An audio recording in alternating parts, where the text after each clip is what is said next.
So to just convey these ideas and also like to correlate what we have learned, like let me take an example and then like we would discuss a few points. Okay.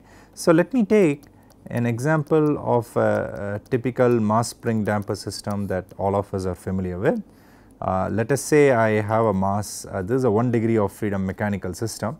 So let us say like I have a mass m, okay, which is connected to a spring, linear spring with a spring constant of k and a linear damper with a damping coefficient of c, okay. And let us say I apply a force f of t on this particular mass, and the displacement of this mass from its equilibrium position, let us call it as x of t. So all of us know that the governing equation of motion for this system is going to be, of course we derive it based on the Newton's second law of motion, right. So the governing equation of motion for the mass spring damper system is essentially mx double dot plus cx dot plus kx is equal to f of t, okay.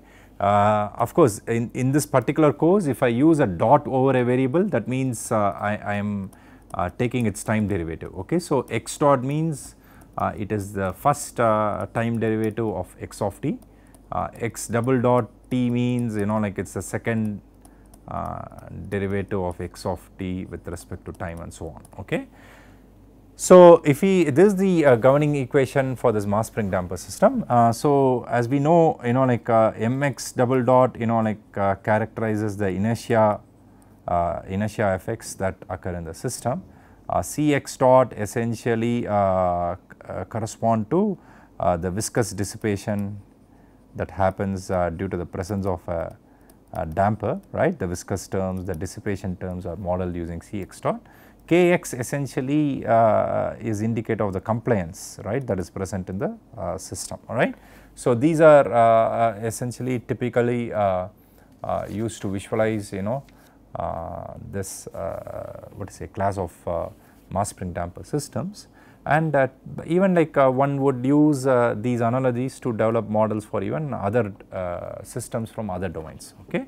So but let us consider this what to say example, right, and we immediately realize that the governing equation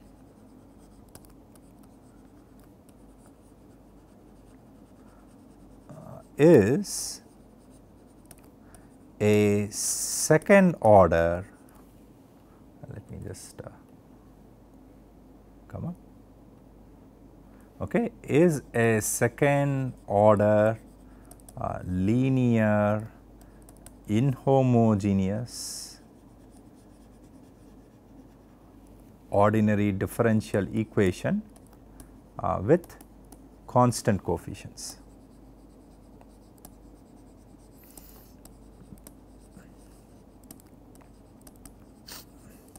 Okay. So we can see that the order of the system is 2 because we have a second order derivative in the governing equation. It is linear as is evident from the governing equation because the equation is linear in x of t and f of t.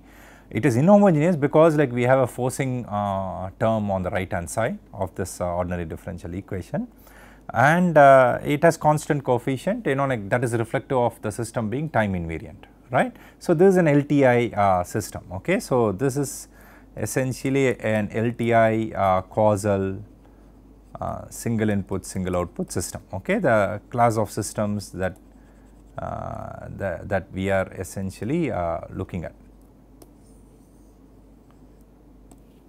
So if we look at the response of the system, we are going to revisit these concepts in detail later, but if you look at the system response, we are going to have two components. One due to the presence of any potential non-zero initial conditions, okay. So for example, like I can displace the mass a little bit and then leave it, right. So, then I am giving a non-zero displacement as an initial condition, right. So, this would be called as the free response. These are terms which we will define later on, okay. And then we can also have a system response due to the input provided.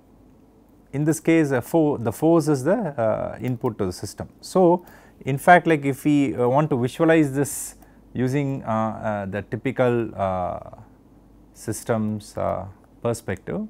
So, in this case, the mass spring damper system, the input is the force F of t, the output is the displacement, right, displacement x of t. So, in other words, you know, like if based on the input that is provided or the force that is provided, I can have a displacement, right. So, that essentially comes as what is called as a force response of the system. So, the system response can have two what to say components, right, and this is an example of a linear time invariant causal SISO system. On the other hand, let us say we consider a scenario where the spring constant changes with time. Could happen. So, for example, you know, like if I keep on operating the system for a long time, the spring may weaken, right. So, then the spring constant may change with time, right. So, let us consider a scenario where the spring constant changes with time. Then the governing equation could be rewritten as mx double dot plus cx dot, okay, plus kt x of t is equal to f of t. So, this kt, okay, is now representative of a time varying spring constant, right. A time varying parameter comes in the system model. So, as a result, this becomes what is called as a linear time varying system. So, this is just an example of when we could potentially get a linear time varying system, okay, instead of a linear time invariant system, okay. So, that is a linear time varying system, okay, and we can immediately realize that the governing equation in this case is once again a second order linear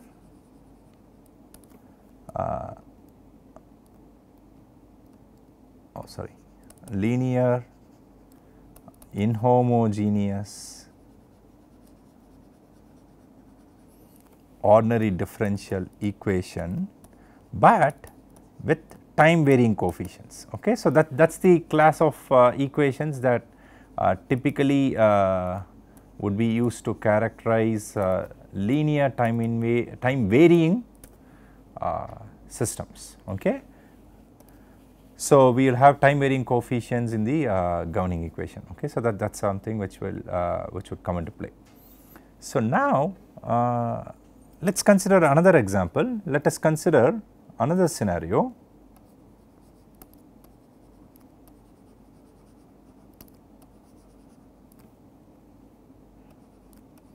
where the spring is non-linear. This also could be a potential scenario which can be encountered in practice.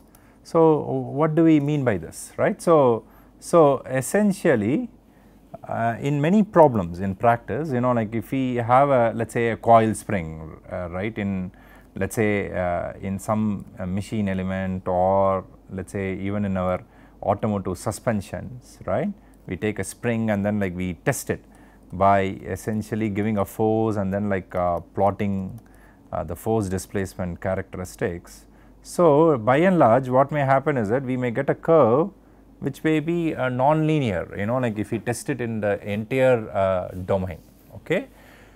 So what typically happens is the following, you know, like see, even let us say we take a car suspension where we have a coil spring which is compressed initially, or even if this is more evident, let us say in a two-wheeler, you know, you would have seen a coil spring, you know, which essentially deflects as the two-wheeler is going.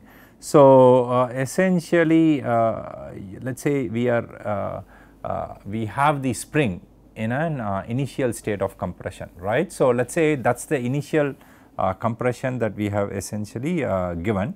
Let us call this displacement as xi, and by and large what we have is that we would operate the spring in a region around this xi, you know, by and large, you know, like so it may so happen that the spring may be operated in a region around this initial state, you know, most of the time.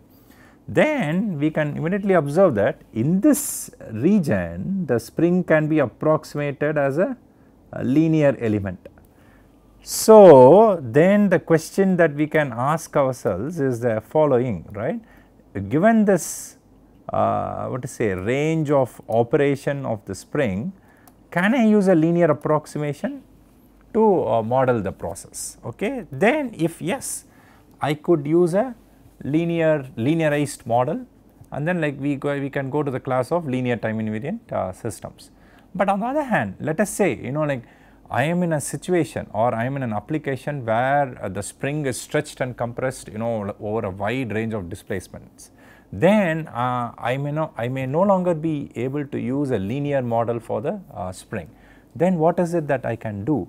So in such cases, the governing equation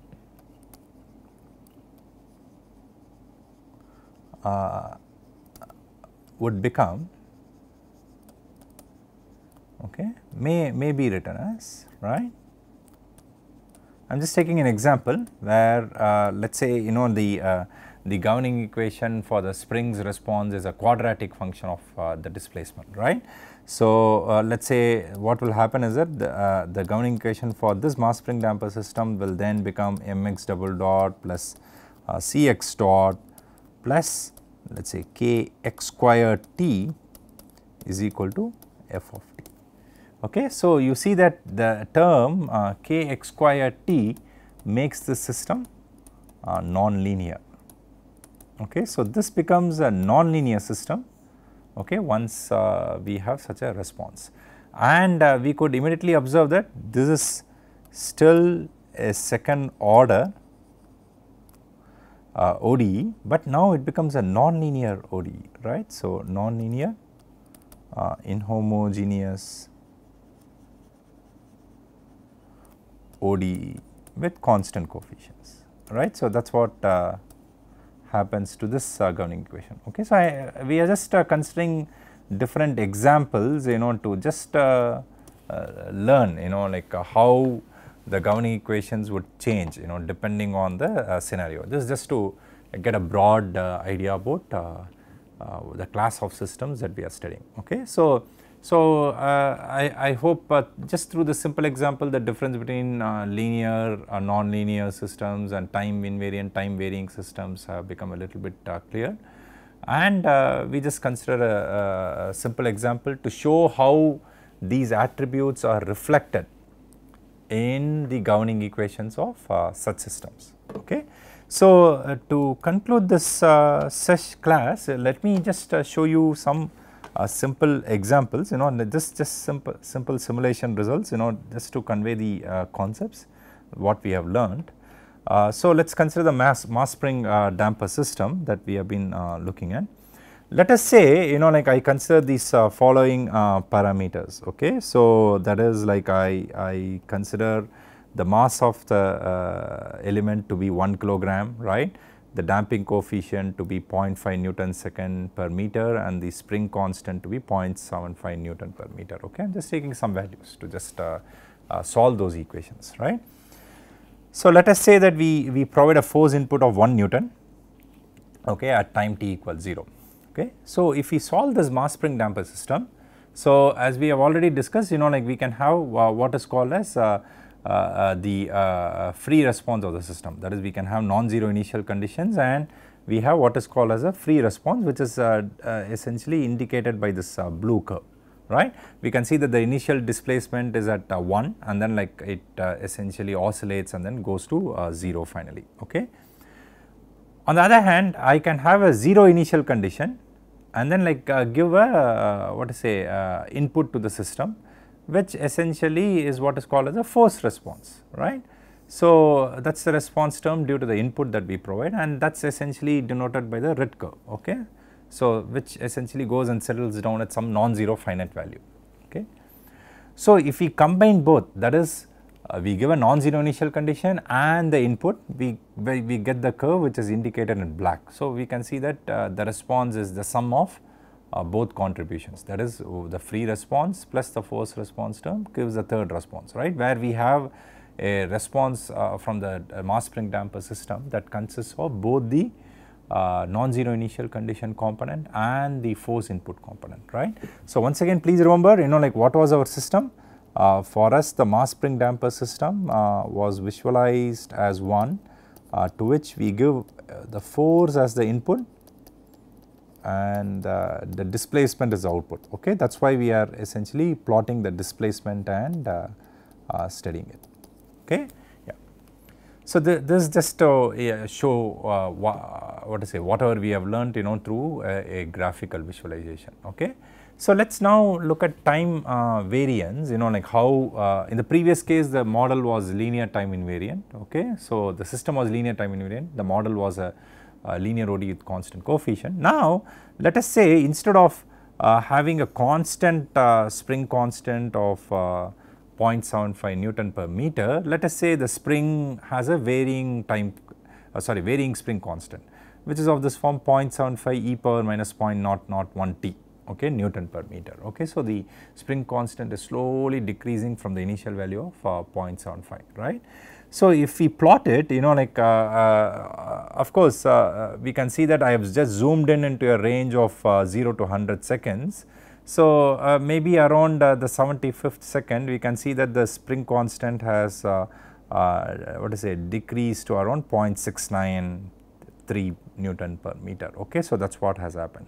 So, and as we just discussed a few minutes back, the governing equation now becomes mx double dot plus cx dot plus k tx of t. So, this makes it as a linear time varying system. Okay. So, we can see that the system is now become LTV, right, due to this time varying spring constant. So, let us see what is the effect of this on the system response.